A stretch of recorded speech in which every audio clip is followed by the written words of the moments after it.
bookmarks. This is about the Main Street Vegan radio show and podcast, and I'm going to pass them around in this book. But first, I want to tell you a little bit about the book. This was given to me by one of my readers who lives in North Carolina for a book that came out way back in 1997. So this is a handmade wooden bowl, and when it was perfectly round. But because wood is organic, it's a living substance, just like we are, the cells of our bodies are alive, they change, just like this wooden bowl changes. And you can see that now it's oval. It's not perfectly round anymore. But nobody would say, oh, what an ugly, disgusting bowl. It doesn't look like it did when it was younger. So for this topic today, the bowl is very appropriate. And my helper here is going to pass out the bookmarks. Thank you so very much.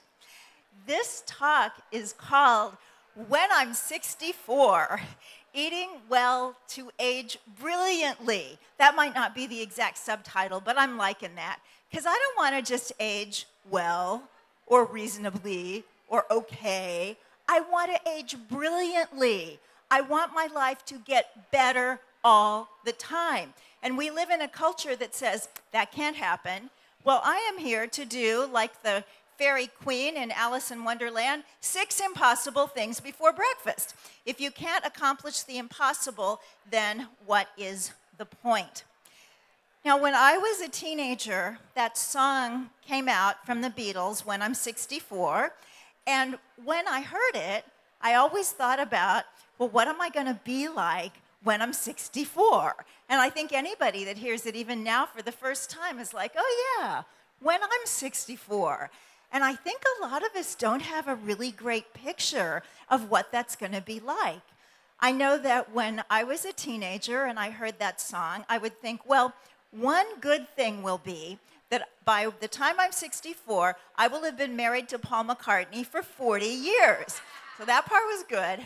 But then I thought, well, I'll probably be a little bit hunched over because that seems to be what happens to people. And I'll probably have that kind of hair like a lot of ladies get when they're older, and I'll probably have wrinkles, and I'll probably be taking at least 7 or 8 medications because that's what my grandmother does, that's what all her friends do, that's what everybody of that age that I know does. So other than being married to Paul, it just didn't look good at all. Well, I'm here to tell you that none of that stuff happened. I didn't marry Paul. I met Paul. He bought me a drink. Anybody want to hear that story? I was 17 years old and in London, and I had befriended one of the Beatles managers because I had a press card that you could get for $1 from a teen magazine. And I really used it seriously. And I'd been to a couple of their press conferences, but I was in London, and my friend said, there's somebody I want you to meet. And so we wandered through this dark little club, and we get to this very back table, and there is Paul, my favorite Beatle. And he says, hello, Vicky. And I thought, I can die now. I've done it all, done everything. And then he said to the waiter, Scotch and Coke, 3 doubles. I thought, okay, I'm 17 years old, and they're serving me alcohol, which back in the States would be so illegal. Plus, maybe I'll pass out, but I'm with Paul McCartney, so it'll do. So we have these memories, and we have this magic. And that's my first suggestion to you about aging well, living well, being well, is that you grab onto the magic. Now, what was I doing, a fat kid with acne from Kansas City, having a drink with Paul McCartney at the height of the fame of the Beatles? It was because I have always trusted that life is supposed to be magical in general, and my life is supposed to be magical in particular. It just took a while to figure out how to do that, because I was fat, and I did have bad skin, and I did have unfortunate hair, and I was just really nerdy. And this is one of the great things about living for a while. You learn how to grow into the person that you yourself want to be. So that's what we're here to talk about today. There are 3 ways that we think about aging. There's the cosmetic, and the attitudinal, and the physiological. So this is the seed. This is a vegan experience. So we're going to talk a lot about food. We're going to talk a lot about the physiological. But I want to talk a little bit, too, about the cosmetic and the attitudinal. Now, the cosmetic is what a lot of people think of first because that's what they see. That's the thing that in our culture, if you tell somebody you're 50 and they say, no, you're not, we feel really good. But when I traveled in China back in the early 1990s, in that culture, people who were a little bit older would lie about their age so that they could be even older. And the grandchild would come up to you and say, she's not 89, she's only 82. So it kind of depends on where you are.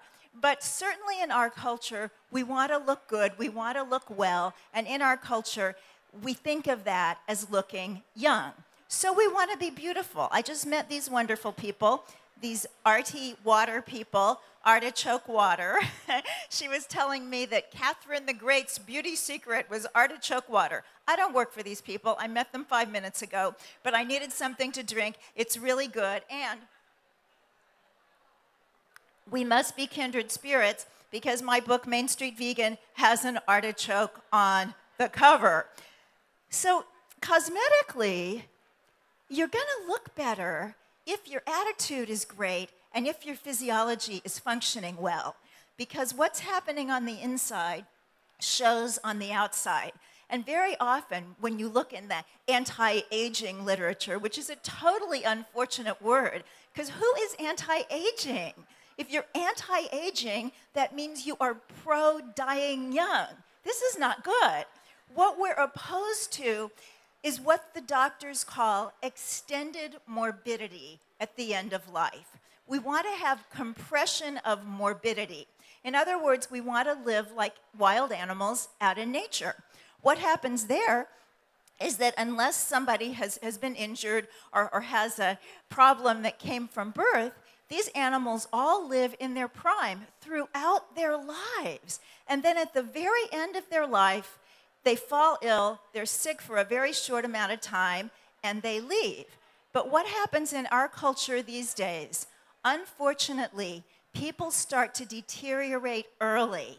So people in their 40s very often are starting on the statin drugs and the blood pressure lowering medication and blood sugar medication. And in their 50s, it gets to be more and more, so that most people in their 60s and 70s are on a whole cocktail of drugs, and they're walking around, and if you say, how's your general health? They'll say, it's good. It's good. I'm great. Because we're living in a culture where taking half a dozen meds every day seems like good health. This is not what we want. So when you're really in good health, when you really sparkle, then it's going to show. So when we get to food, we're going to be talking about not just plant-based, not just vegan, but we're going to be talking about vibrant vegan. So my take on that is a high green, high raw, lots of smoothies and juices and salads. Who eats great big giant salads? We are the Great Big Giant Salad Brigade. My salad bowls are this big, that one's just for me, and this big, that's for when people come over, because you do need some room for tossing, and if you can't find a salad bowl big enough, you do what I do. You go to the restaurant supply house, because they don't know that people who eat high green and high raw and plant exclusive need a whole lot of salad. So when you look at the people who are extraordinarily useful cosmetically, who are in this vegan world, most of them, in my observation, and I've been around the vegetarian movement over 40 years, so I've observed quite a bit, are the people that eat these live, very colorful, high water content foods. So let's talk for a minute about water content. I had a cat named Henry. We thought she was a boy. She turned out to be a girl, so Henrietta. Henrietta lived to be 23 years of age. Now, as an elderly cat, Henry developed problems that cats do. Now, cats are carnivores. I understand that. But cats also, if they live long enough, tend to die of kidney disease. And what do they do with humans who have kidney disease? Even the most conventional medical doctors who have no interest particularly in nutrition, certainly not in vegetarian nutrition, they say, cut your meat way down to a couple of ounces a week because metabolizing meat is very hard on the kidneys, even for carnivores. Interesting, huh?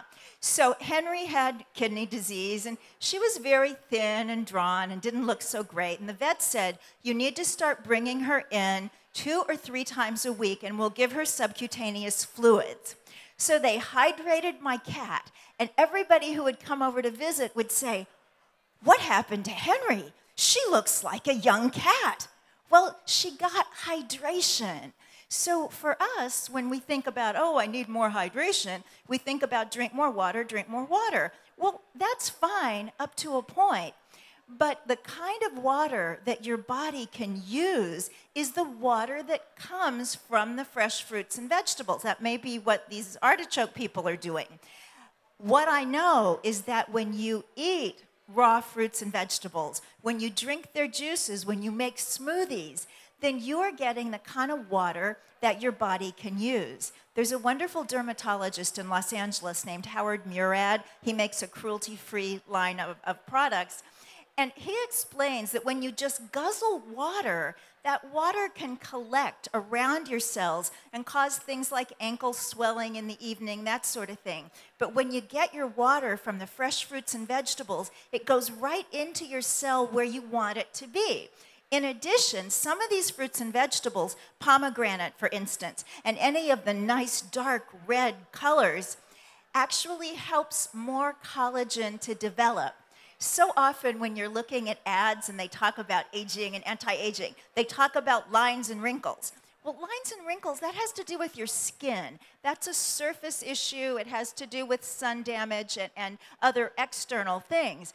What really causes people to age is when they lose the collagen in their skin and they get all sunken. So there are a lot of women, especially here in New York City, and I suppose some men too, who go and get stuff injected in to kind of plump them back up. Now, if you do want to do that, nothing medical is really vegan because everything was once upon a time tested on an animal. But once you understand that any time you cross the door into medicine, whether for physical or for cosmetic reasons, it's not going to be pure as the driven snow. But once you get over there and you're going to pay the big bucks for fillers, there is one that comes from cow, and that's collagen, bovine collagen. Don't do that. So if you have a lot of money and you want to spend it getting injected, use one of the others. But you can do some of that just on your own, without any needles, without any money, and that is build your own collagen. Am I doing something wrong? Okay, thank you. I thought maybe I had the mic too close or too far. You see, I went to Catholic school, and so authority figures, it's just the first thing is, what did I do? What did I do, Sister Mary Margaret? Okay. So you want to hydrate from these perfect vegetables and fruits. And when you give a talk like this, any kind of health talk, you always get the question about water. What kind of water is best? Should I have distilled water or reverse osmosis? Or should I have mineral water? Anything is better than tap water. Filtered tap water is better than tap water that isn't filtered. But the best water that nobody can argue about is what comes in the fruits and vegetables. Because some people will say, well, distilled water, that takes all your minerals. And other people say, but if you drink spring water and it's got those inorganic minerals, that's going to stay around your joints, and that's going to be a problem too because you can't assimilate inorganic minerals. So what's a person to do? Eat fresh fruits and vegetables, because that water has been distilled by nature in the process of making the fruit or the vegetable, and it's full of organic minerals. So what could be better than that? So here is some YouTube homework for anybody who wants to get more involved in this topic. When you go home, I suggest that you look up a woman named Annette Larkin. Has anybody heard of Annette Larkin? Annette Larkin became a YouTube phenomenon after the local news team in her town, which is Miami, Florida, came to visit because they wanted to see the remarkable ageless woman. She was at that time 70 and looked like a really well-preserved 45. I mean, nothing sagged, no lines, everything was where it was supposed to be, little tiny waist, all kinds of energy. And then, and this is what made it such a big deal on YouTube, her husband was also interviewed. And her husband was much more typical for somebody in his 70s. He had diabetes, he was in a wheelchair, he was overweight. And when the interviewer talked to him, he said, "I'm very proud of her, but when we go out, people ask if she's my granddaughter." So what's the difference in their household between what she's been doing all these years and what he's been doing all these years? Well, in the 60s, he owned a butcher shop. And she just didn't like that. Just aesthetically, it was icky to her. So she stopped eating meat. And at that time, we didn't have all these hundreds and hundreds of books and all these great products and things like The Seed. So she found the 4 or 5 books that were out there, and what she found were raw food books. So very soon after she got rid of animal products and processed foods, she started eating raw foods as well. Now, I am not saying that we're all supposed to be raw fooders. I am not a raw fooder myself. I don't know how anybody gets through the winter in New York City without hot soup and chili. That's just how I see it. But I want to eat a whole lot of that raw food because I want to be like Annette Larkin. You see, you're going to hear a lot of scientists here today. You are going to hear people who can quote to you from the studies and tell you exactly what's what chapter and verse. I'm not a scientist. My academic background is in comparative religions. I'm interested in ideas and the big picture, so I do observation. And in observing somebody like Annette Larkin, this tells me something. And she's not the only one. Here's somebody else to look up, Mimi Kirk. Mimi Kirk was PETA's sexiest vegetarian over 50 when she was 70. And she's now 73, absolutely gorgeous.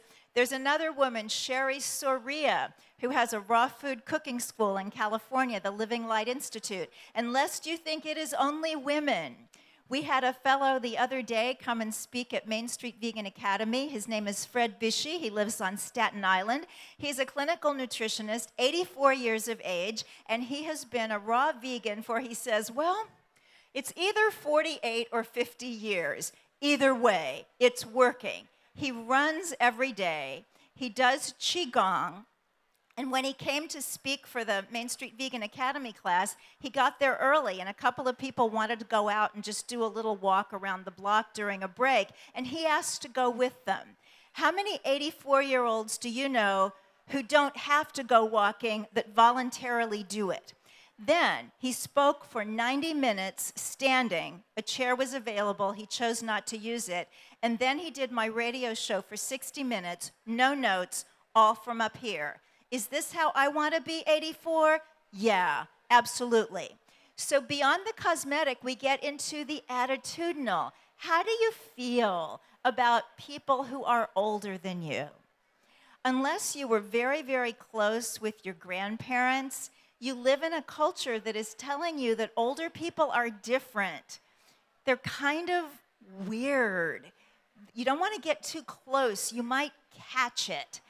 We can't even talk about older people without inserting old.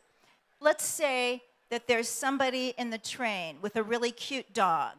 And if that person is 20, 30, 40, we say, oh, this woman in the train had the cutest dog. If that woman happens to be 60, 70, 80, this old woman in the train had the cutest dog. I mean, the story is about the dog. So we want to have this attitude that we are vital, viable, vibrant, and important throughout our entire lives. So often I think we have the idea as we grow older, well, I've had my life. I'm going to step aside and let the new ones come and have their life. I'm not stepping aside for nobody.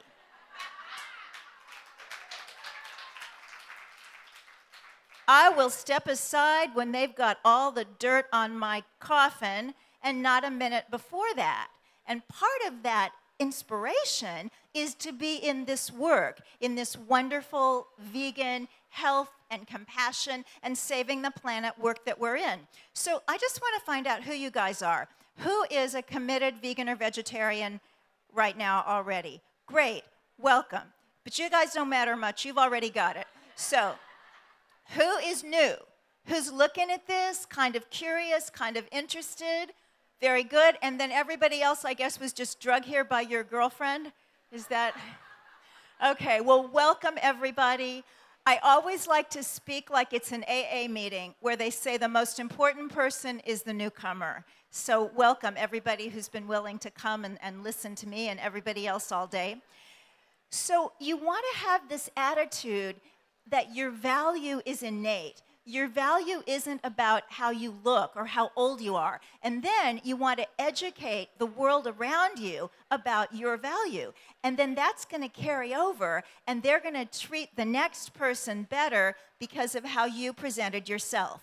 So I call this the red carpet technique. Sometimes, and anybody here who has passed the magical 50 number will relate, have you ever gone into a store or a restaurant and the person behind the counter can't see you? I mean, they're 22 years old. Their vision ought to be really good, but they can't see you. They can see through you, and they can see over you to the other 22-year-old who came in after you. This happens.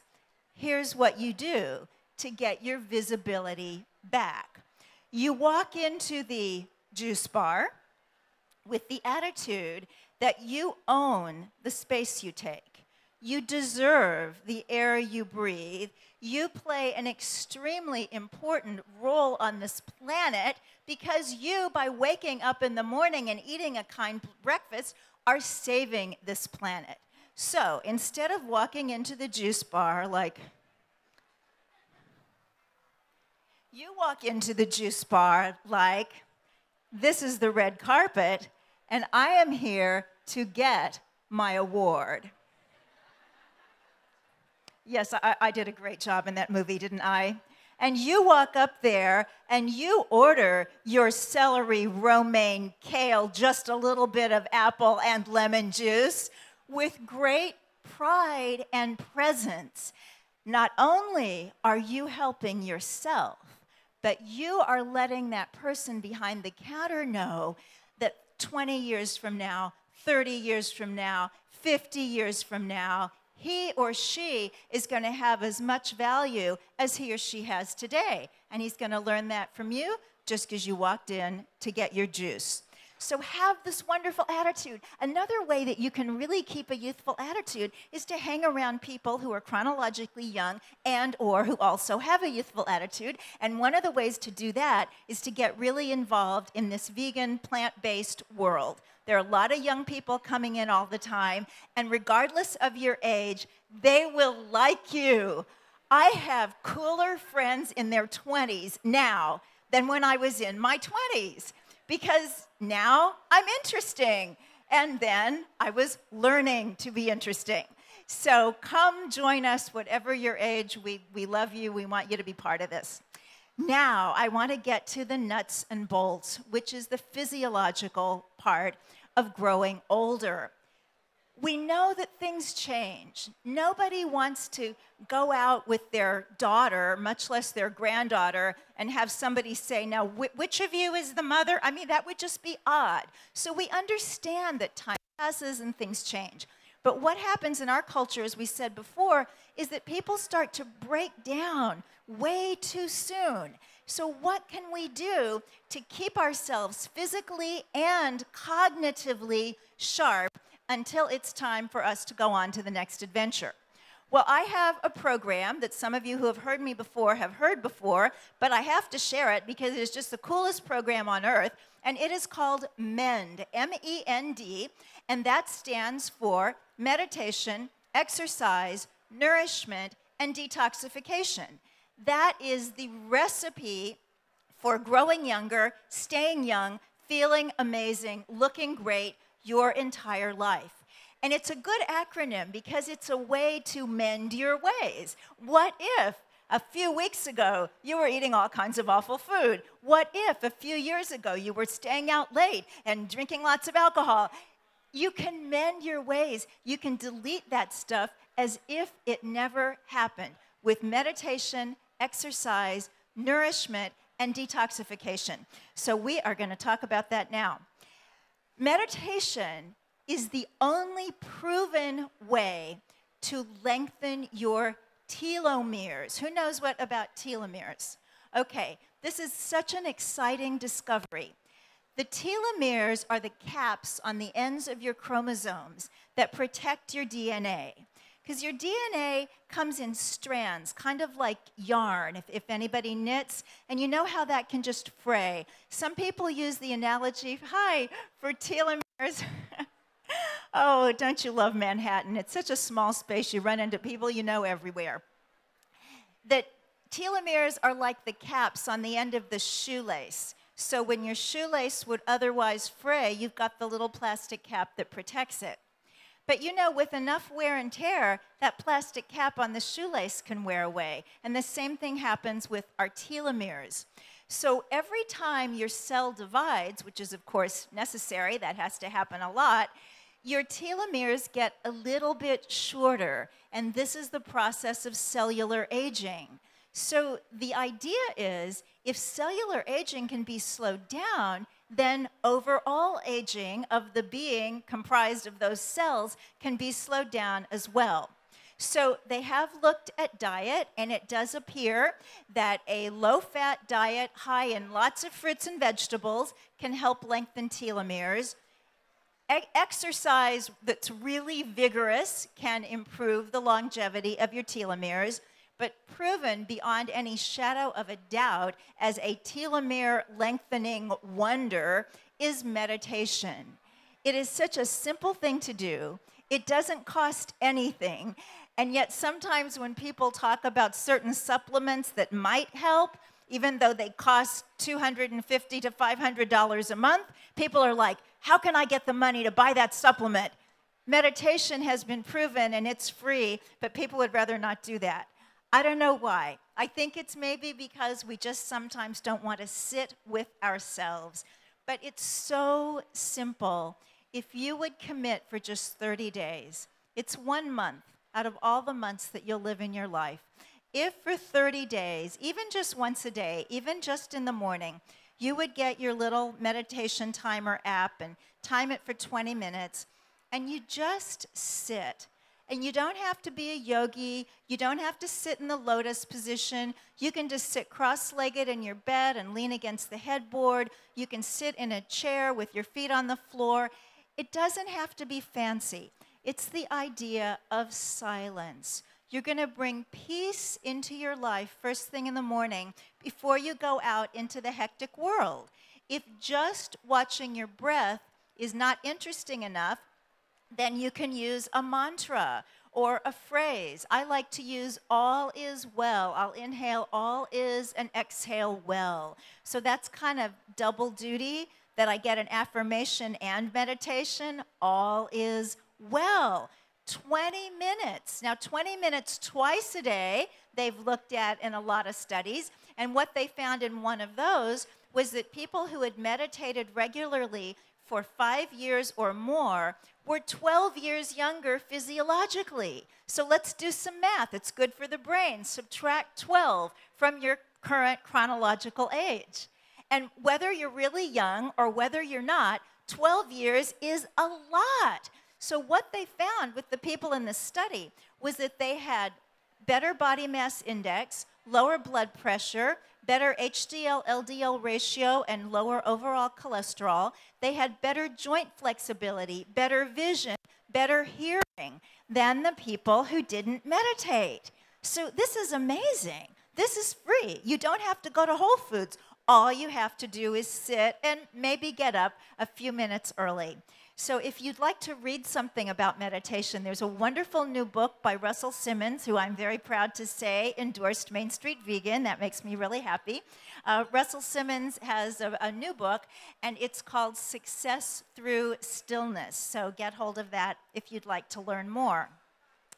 Meditation is going to plug you into a power source, and that's really what all this is about. You want to eat the kinds of foods that have this life force energy, so that then you'll have the life force energy. You know what it's like when somebody's all sparkly and they're just excited about life and they got a lot going on and they have this kind of light behind their eyes. You want to just kind of cozy up to them so you can sort of catch a little bit of it. This is the kind of energy you want generating through your life. So nighttime comes, gotta plug everything in. Gotta charge my phone, gotta charge my iPad, gotta charge the computer. Do you know what happens when somebody is in a cafe or a Starbucks, a place where they let you do the internet, and they haven't had their phone charged? You are sitting there at the table, minding your own business, not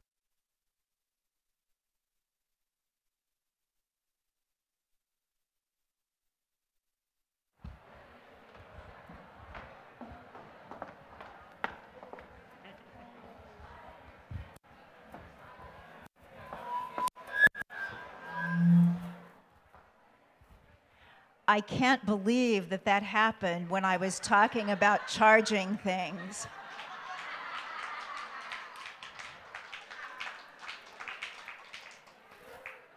But you're there with your wonderful juice or your green tea, and this person will come and climb over you. Excuse me, I gotta get to the plug. Oh, that was your leg? I'm sorry. Oh, okay, it's all right now.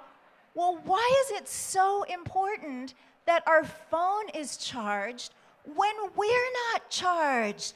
You charge yourself, you charge your battery by plugging into a power source that doesn't run out. And if you're a religious person, that's the traditional God. If you're more of a yogi type person, we're talking about the pranic energy that flows through the universe. If you're a complete secular humanist person, this is a way to get quiet so that your innate energy can come forth and flow. Gotta do it if you want to stay young. E in mend, that is exercise, and I wish it weren't, because I was a fat kid. I was picked last for everything.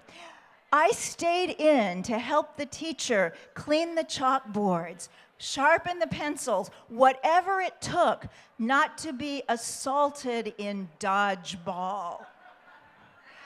So I didn't grow up with the idea of let's go out and play, let's go sweat and run. That just does not seem to me like a lot of fun. In fact, to this day, when I go to the gym, which I do every day, I have a Nike shirt. It says, every damn day, just do it. Why do I have a shirt with a swear word on it?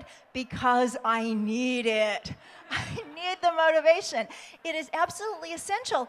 And this preternaturally cheerful 20-something behind the desk at the gym will say, have a good workout.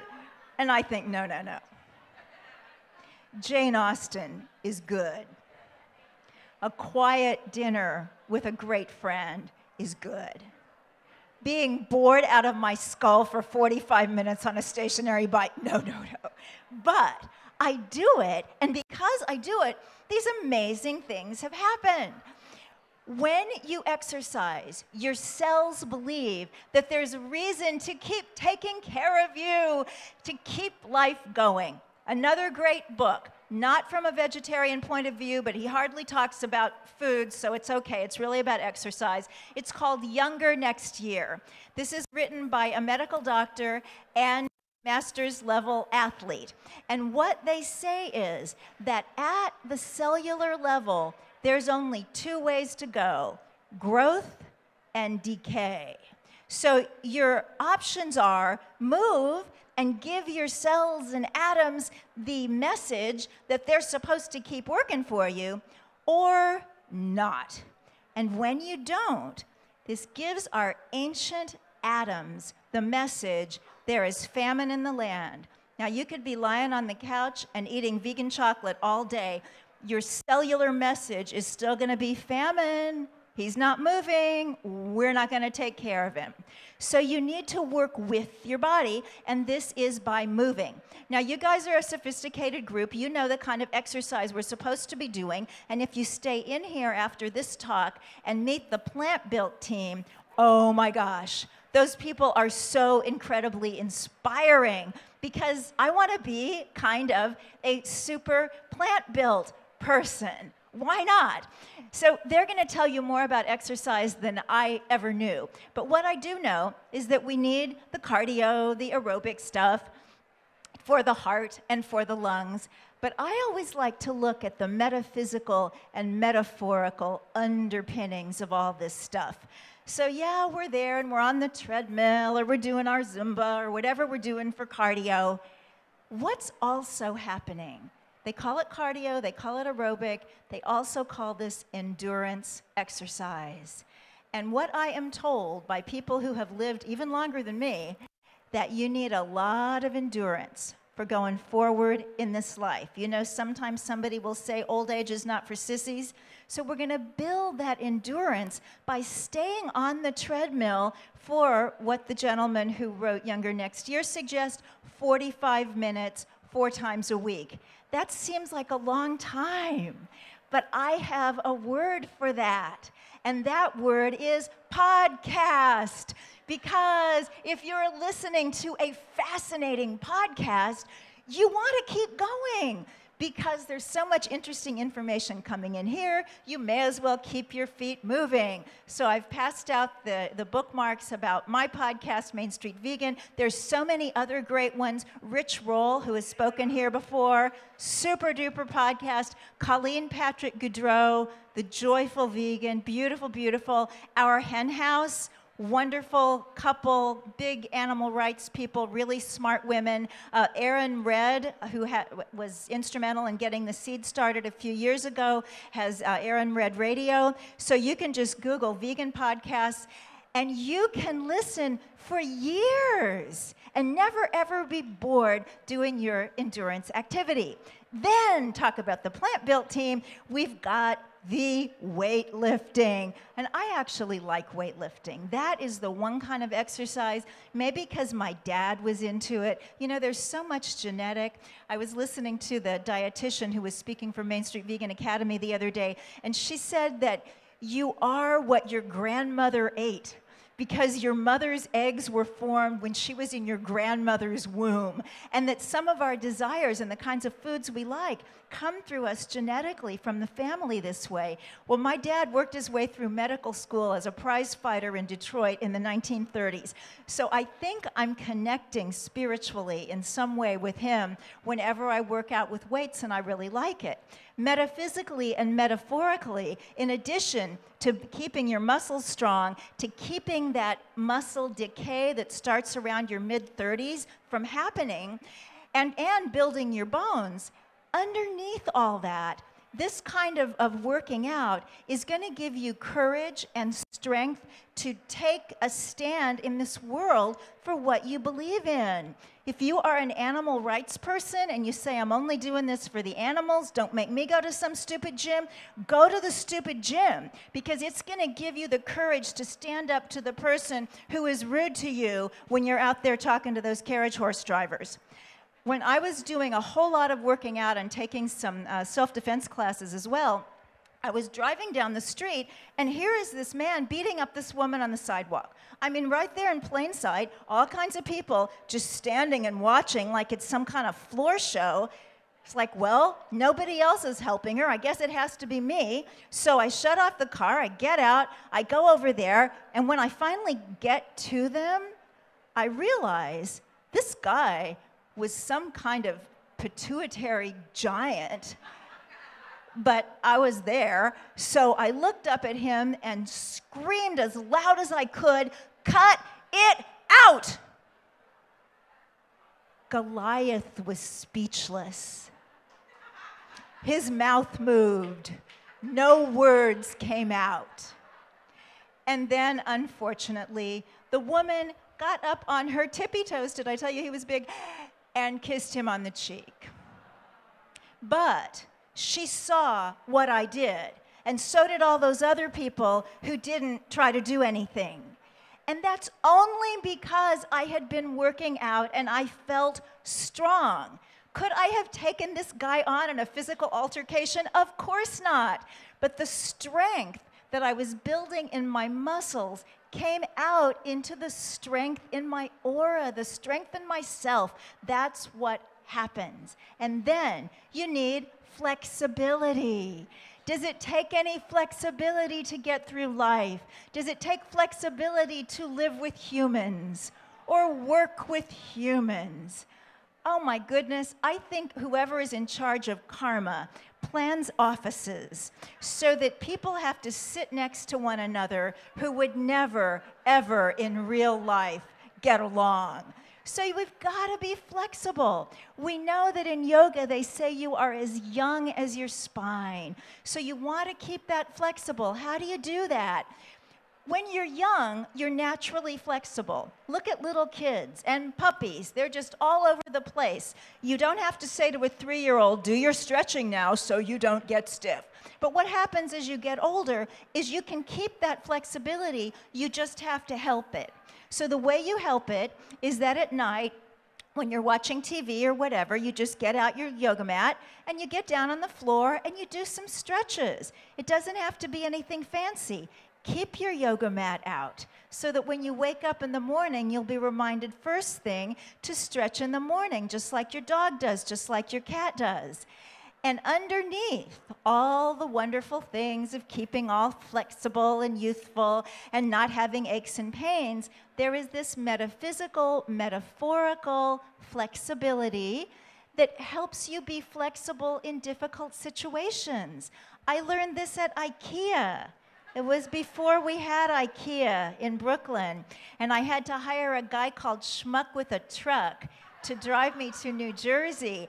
And I'd bought this desk with 8,000 pieces and couldn't figure out how to put it together. So I had to call Schmuck with a Truck again and go back to New Jersey. And I was so angry. And I'm sitting in his truck, and it's like 8,000 pieces, and I'm supposed to put this together with that little thing that looks like an L, and how can they treat people like this, and how come we're allies with Scandinavia anyway? And then I get in the store, and I'm standing in the line, and everybody looks just like me, except this one woman. And I could tell she'd done ballet as a child because she had one foot facing the Pacific and one foot facing the Atlantic, and it didn't even look like it hurt. And she was standing there in the take-back line at IKEA going, da da da, da da, da da. It looked odd, but she was the only person not also impersonating Quasimodo. And I learned at IKEA, you've got to be flexible in your body and let that translate over into flexible in your mind and flexible in your life. Meditation and exercise, that's an acronym within an acronym. It spells me. If you take care of me first thing in the morning, you can take care of everybody else and everything else the rest of the day. Now, we get to nourishment, because that's really what we're about. What do you eat? You eat whatever you want to eat, but please eat as a vegan. What this means is that if you eat plant foods, you're going to be leaving out so much of what harms you, and you're also going to be bringing in so many things that are helpful. But beyond what it does for you physiologically is what it is going to do for the planet. My next book, which is coming out next spring, is called The Good Karma Diet. This is the Good Karma Diet. You are saving the lives of animals every single day. You are lessening the burden on planet Earth every single day. See Cowspiracy when it premieres here, and also see Speciesism, the movie, today. Wonderful, wonderful films that will help you understand about the environmental situation. And you're giving your body the food that it has wanted from the minute you stop nursing. You know, we eat this wonderful, perfect food, human mother's milk, designed for human babies, and then what did most of us start getting? Gerbers. I mean, it's a terrible situation, but we can bring it all back. And when you start drinking green smoothies in the morning, my favorite green smoothie is pineapple, spinach, banana, and coconut water. Or you can use coconut milk if you want it to be a little richer and a little thicker. There's something about pineapple and spinach. They like one another. So I call that a green colada. That is my green colada smoothie. Or you can just make whatever smoothie you enjoy and just throw some greens in there. Not arugula, you know, not something spicy that's going to change the flavor, but romaine, kale, just toss it in your smoothie, and when you go out the door, you're going to already have taken in so many amazing antioxidants, more than a lot of people are going to get all day, and more than some people will get in a week. You want to drink juice. Why? Some people don't like juice because they say, well, juice is not whole. I understand that. That's the point.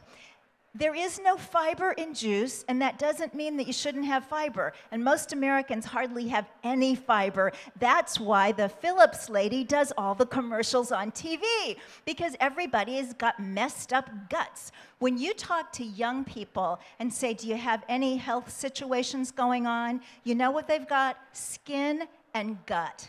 So it's not just grandma in the nursing home who's having health troubles. It starts early. So what you can do to get yourself back going, well, one thing is you can take a probiotic, but you also want to get the nutrients into your body that your body knows how to work with. You need fiber. Fiber comes from plants. So somebody who's eating only refined foods and animal foods is not getting any fiber. You wonder why they ever bother to go to the bathroom at all. So fiber is important, but the reason that you get rid of the fiber and drink your juice is because juice bypasses the normal digestive apparatus and it gets right into your bloodstream with all those incredible nutrients. If you don't believe me, start having a fresh juice at the time of day when you would most likely crave something that you kind of wish you weren't going to eat. The time that you really need to go get the soy mocha, or the time that you want the monster cookie. Have the green juice. And then just say, okay, I'm going to have this thing, and in 30 minutes, if I still want the cookie or the mocha, I'm going to have both. Fine. You will not want it. Has anybody experienced this? It is amazing. And all these people are spending all this money on weight loss stuff, when if you just have a glass of juice in the morning or in the afternoon, we're talking fresh squeezed juice, a lot of greens, little fruit so it tastes good, lemon with the greens, because lemon makes greens not taste grassy. You have got it going on, really got it going on. I'll hold up this other book too, because they bought a lot of them. This is a weight loss book. I used to be 63 or 4 pounds heavier than I am now. I don't know, that was when I stopped weighing. It could have gotten worse. If that's a problem that you have in your life, the Love Powered Diet, very helpful. So you need the fiber, but you need the juice. And what happens when you have a smoothie every day, you have a juice every day, you have a giant salad every day, and you're keeping the animal products out of your diet, have whatever you like. You know, this is not some kind of straitjacket. You're going to be saving the planet and saving your arteries when you get rid of the animal foods and the junk foods. You're going to be preserving your own youthfulness and your energy and your health with your juice and your smoothie and your salad. And then if you want to have a vegan cupcake, have the vegan cupcake. This is not prison. This is freedom. And speaking of food that everybody likes, let us cover the chocolate group. Chocolate has some antioxidants. It is a stimulant. If you eat it in bar form, it's going to be a saturated fat because cocoa butter and coconut oil and palm oil are the only saturated fats in the plant kingdom. But if you are eating as a vegan, you're getting very, very little saturated fat. So I don't have a problem with having a square of really, really good dark chocolate after dinner. But the key words are really, really good because chocolate is like sex. That means that it can go all the way from a spiritual experience to a criminal act. This chocolate down here is the kind that you buy when you're paying for gas. And you put the wrappers under the seat and figure you'll clean it out before somebody else gets to it. You deserve far better chocolate. You deserve far better food of every kind. You want the best food that you can afford. This chocolate up here was handmade in your very own city, or it was imported from Belgium or Switzerland or someplace where they really appreciate chocolate. And you bring it home in a little bag with brown tissue paper, and you get out the china saucer that you inherited from your great-grandmother, and you brew some tea with the actual leaves, and you turn on some Mozart. And you sit down with your beautiful piece of chocolate on your little saucer and you say, yes, life is good and I deserve this, and you do. And finally, in the MEND program, after you have meditated, after you've worked out, after you have nourished yourself with wonderful, water-rich, green, colorful plant foods, I always tell my people, your plate needs to look like a Christmas tree, mostly green with splashes of other bright colors. Then we're going to detox. And guess what? You're detoxing right now. It's kind of a buzz phrase now to say, oh, next week I'm going to do a detox. According to your body, every day is detox. You have all these organs and systems that are either only there to be detoxing, or that in addition to what else they do, have a detox function. Your lymphatic system is totally for detox. Your skin is your largest organ by volume, and every time you sweat, you're detoxing poisons. Your liver is the biggest organ other than your skin, and it's detoxing all the drugs we feed it. And you say, I don't take drugs. Wait a minute. If you're American, chances are you're taking some kind of drugs. It doesn't have to be street drugs. It doesn't even have to be prescription drugs. What about all the over-the-counter stuff that doesn't even seem like drugs anymore? And what about coffee? Caffeine is a drug. I drink Earl Grey tea, and I will drink coffee for jet lag. So yeah, it's a drug. My liver has to deal with it. How about all the poisons that the non-organic fruits and vegetables come from? And if you're still eating animal foods, all that poison concentrates. It's called biomagnification and biointensification. So you get more of the poison stuff in animal foods than in conventionally grown plant foods. So as you transition to be vegetarian and vegan, be sure that you're getting organic animal foods until you phase them out. So all these wonderful organs are doing this great job trying to detox you, which basically means keeping you young and healthy for your whole life. But what happens is we put more toxins in than those wonderful organs can deal with.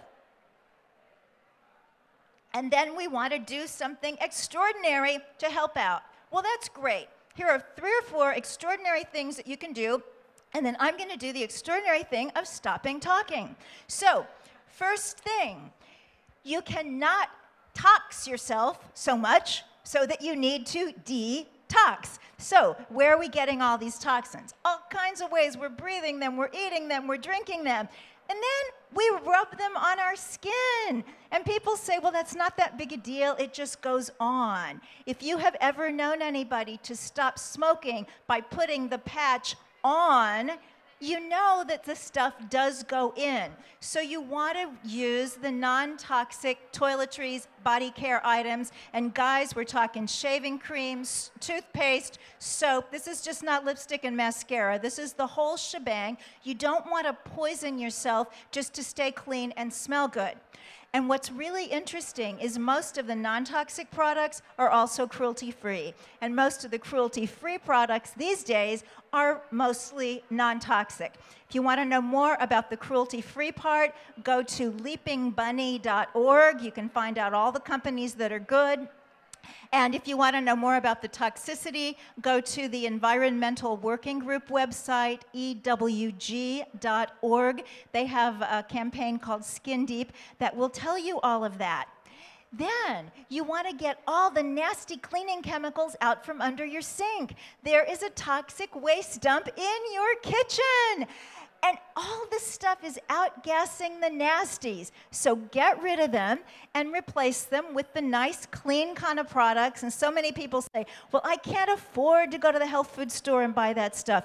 Do you know that the regular cheaper kinds of outlets have responded? Walgreens is doing one called Ology. There are all kinds of non-toxic cleaning products, and if you really want to get your Martha Stewart gene activated, you can make it yourself. You can clean almost anything with club soda, baking soda, white vinegar, and dishwashing detergent. Now, if you do want to do a cleanse and do juice for a few days, set the time apart. Make it a wonderful retreat experience. Joe Cross of Fat, Sick, and Nearly Dead, has everybody seen that wonderful film?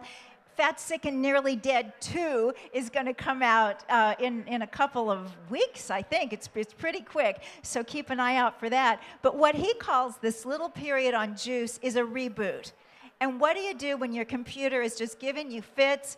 You turn it off and you reboot. It cures almost everything, and maybe this will cure almost everything for you. So thank you so much for your time and listen.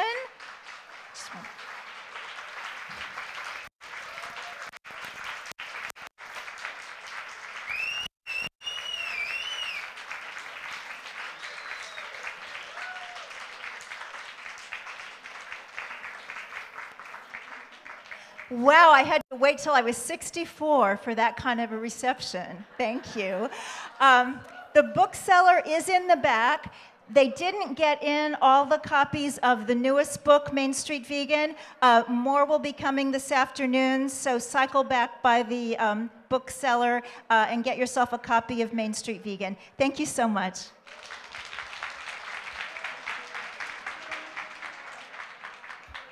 Thank you so much, Victoria. And as she said, her book signing is going to be in the back. And guys, don't forget we have a south room over there. It's a lot of great vendors, everything over there. Don't forget to make your way over there. Also, please make sure to visit our raffle booth. We have $5 raffle tickets available. Hello? Oh, $5 raffle tickets available. Great prizes, Breville, juicers, Vitamix for $5, all to Farm Sanctuary. And we're also selling tickets to our VIP party after this evening for $50, also benefiting Farm Sanctuary. Thanks, guys.